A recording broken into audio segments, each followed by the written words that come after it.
বাসন্তীতে তৃণমূল কর্মী খুনের ঘটনায় রাজ্য নির্বাচন কমিশনকে কড়া বার্তা দিলেন রাজ্যপাল।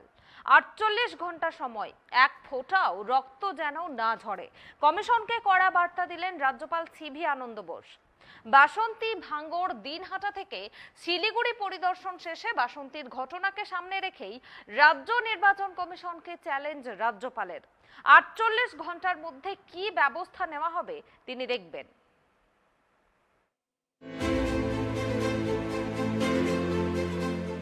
বাসন্তীতে তৃণমূল কর্মী খুনের ঘটনায় রাজ্য নির্বাচন কমিশনকে কড়া বার্তা দিলেন রাজ্যপাল CV Ananda Bose.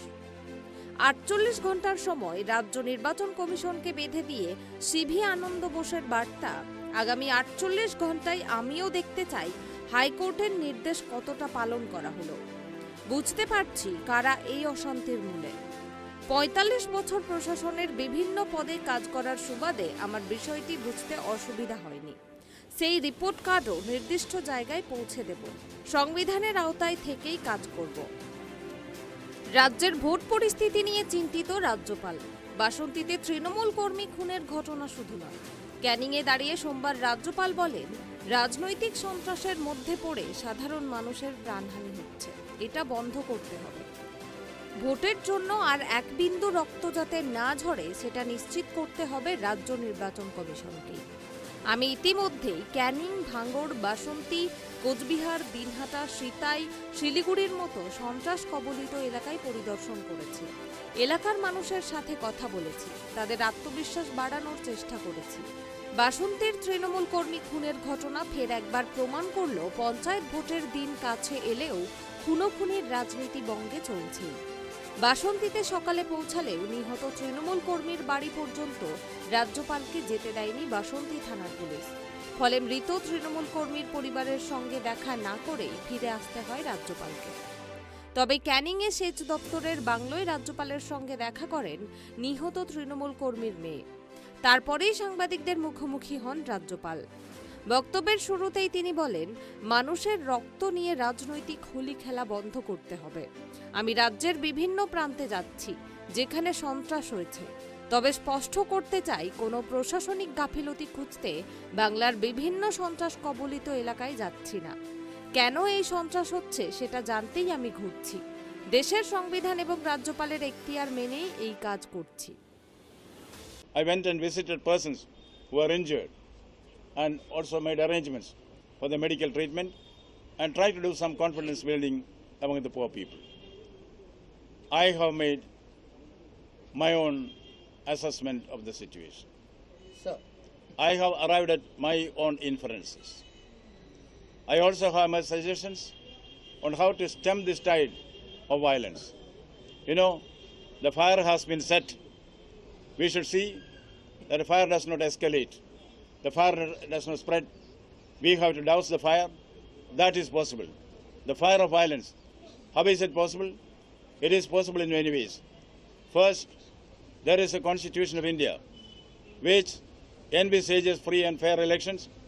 Implement the Constitution in letter and spirit.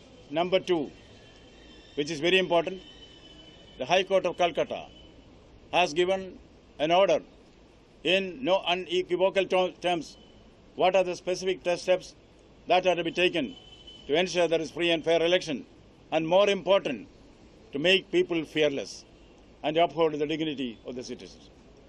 Implement the High Court order in letter and spirit. Here is where I have to be cautious. The State Election Commission is responsible for holding the election in a free and fair manner.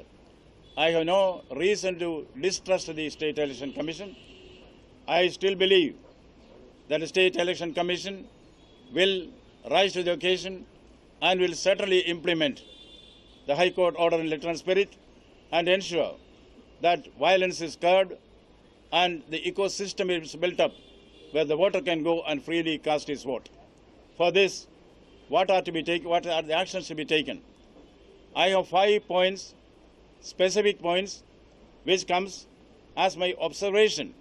I underline observation, not instruction, not direction, as my observation, not even advisory, to my constitutional colleague, the State Election Commission.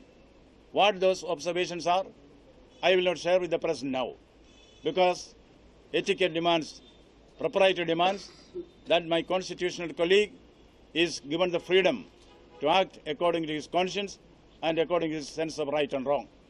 That will be given in confidence to him, and I have made my own assessment about who are the gang leaders who are behind this. Yes, it is for the investigating agencies to establish their complicity or involvement. But as a person, as a senior citizen, with the experience of 45 years in public administration, I am convinced who are the gang leaders. That is also something which I will share with the competent authorities in confidence. রাজ্য নির্বাচন কমিশনকে হাইকোর্টের নির্দেশ মনে করিয়ে দিয়েই রাজ্যপাল বলেন, আমার সহকর্মী রাজ্য নির্বাচন কমিশনার আমাকে জানিয়েছেন রাজ্যের মুষ্টিমেয় জায়গায় এই অশান্তি হচ্ছে। আমিও সেই সমস্ত সন্ত্রাস কবলিত এলাকায় যাচ্ছি। কেন এই অশান্তি হচ্ছে তা বোঝার চেষ্টা করছি।